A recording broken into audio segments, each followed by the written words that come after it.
Nope, that's different. Sorry, Tari. I'm getting used to this new platform. So it's 11:01 and we've got a limited time together. So let's get started.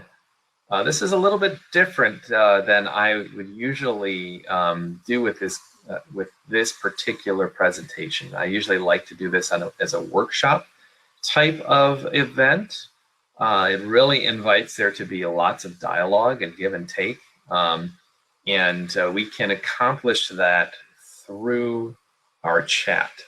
And if I can figure out how to bring people up on the stage with me so that we can have a real dialogue, then I will try to do that as well. You'll notice over on the right-hand side, if you've got your chat open, that there are different sections of the chat. There's a chat and a list of the people for both the event as a whole and for the session itself. So we've got 11 people in our session. It's a good number for this. And if you make sure that you've clicked on session so that you're only seeing the chat and the people who are in this session. So why don't we get started then?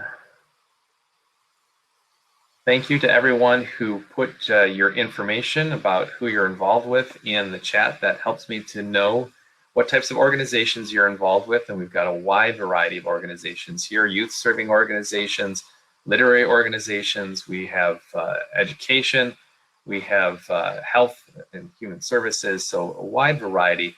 The typical types of organizations that would use a poster child, I'm making air quotes, in their fundraising. And so let me start by introducing myself and giving you a little bit about my background. If I can advance my slide, I will do that.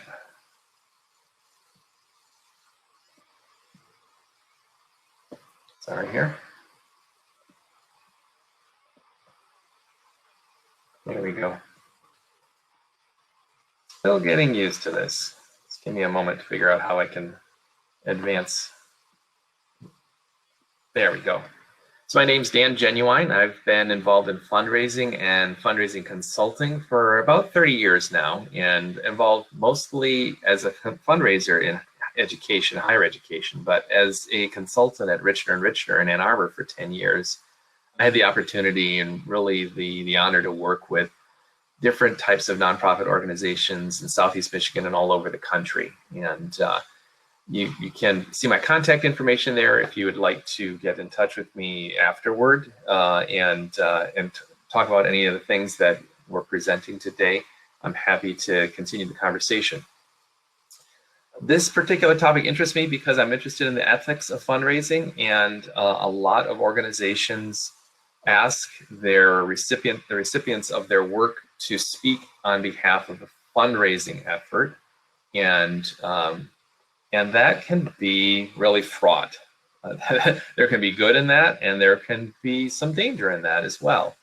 And so the first question then is, so why should we be concerned about this, considering this as an ethical question when we're really just simply motivated to bring in more resources to our organizations to advance our missions? And the bottom line is it's because it's what the donors want, and it's the right thing to do too. While we're all striving to raise more money, to be as efficient and successful as we can with fundraising, the Association of Fundraising Professionals tells us again and again and again that our donors care about ethics. They care about the integrity of the team and the honesty of the people that they're interacting with. And so ethics matters. It matters as a question of how to do the right thing, what is the right thing, but it also matters in terms of how to be a successful fundraiser. And here on your screen are 6 key elements, 6 characteristics of ethical practice. And again, thank you, Tara, for mentioning in the chat that that these slides will be shared. And of course, again, you can reach out to me too. So I want to start out, and this is where we would normally have a bit of a dialogue, but I do want to get your input at the very beginning here of experiences that you've had maybe not necessarily with your own organization, but we've all been to different events, and we have seen the model where somebody who's receiving services or has received services gets up and addresses the audience, tells their story. It's meant to be moving. In the raising more money model, the goal is to make your audience cry 3 times. So there's a very deliberate plan to emotionally move your audience. Share in the chat, if you would, please, your experiences of the good and the bad in hearing a spokesperson address an audience around fundraising.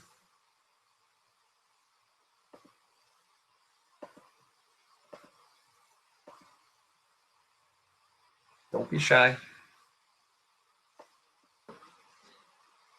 Has nobody had an experience of, okay. So Tara has shared that she's struggled with hearing a spokesperson conveying a life or death when it's asking for people to donate.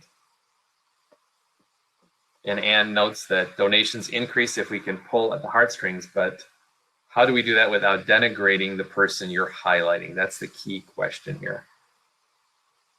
Suma says she loves hearing from those directly impacted in their own words, not polished. And Krista notes that, and she's inspired when a donor shared how their experience changed their lifelong term, and repelled when a donor shares too much information regarding healthcare experiences. These are all really great examples of the good and the bad, and it gets really right to the heart of our conversation this morning, and that is, it's incredibly moving and motivating when somebody speaks from the heart about their own experience and how their life was improved by your work. And it can also be incredibly cringe-inducing when the person shares information that is too personal. And it also has the potential of showing somebody on the stage as an object rather than as the subject of their own story. So that's, and again, I wish I could bring some of our participants on the stage with me so that we can have some give and take. But that is the heart of it. And we have one more note here from Krista, and that is, oh, I'm sorry, we already said that. Anne, thank you for that feedback. It's, I think that's a really important distinction. So let's talk a little bit about what you're doing now. Now that we've kind of framed it, what is, we've shared some of our experiences of what feels good to us when we're in the audience, or perhaps when we're planning an event. What feels good when we are hearing somebody share their experience, and what feels off? What is it that that we are concerned about when we're presenting somebody on the stage? And I'll mention too that with everything being virtual, the old model, the lunch and the dinner, you have somebody come up and speak for a few minutes. It's an important part of the session, but it's limited to the people in that room. It generally doesn't go any farther than that room. It's not put out into the wide world. And now with our virtual events and them being recorded, as this is being recorded, you also have the potential for somebody's words that perhaps were formally addressed to a small audience now being available to the wide world. And once it's out in the world, who knows what effect that might have that we don't intend. And Michelle adds that when working with individuals with disabilities in advertising, we want to highlight abilities and not try to get sympathy. Again, it speaks to that question of object versus subject. Are they telling their story as the hero of their own story, or are they being presented as the subject of our pity and sympathy? So with that framework again, let's move ahead a little bit here to the next part of the conversation that I want to have with you, and that is each of you have practices that you've been following. If you've used a spokesperson before, perhaps you actually have written policies about how to engage with somebody who's receiving or has received your services when it goes around recruiting them, or what qualities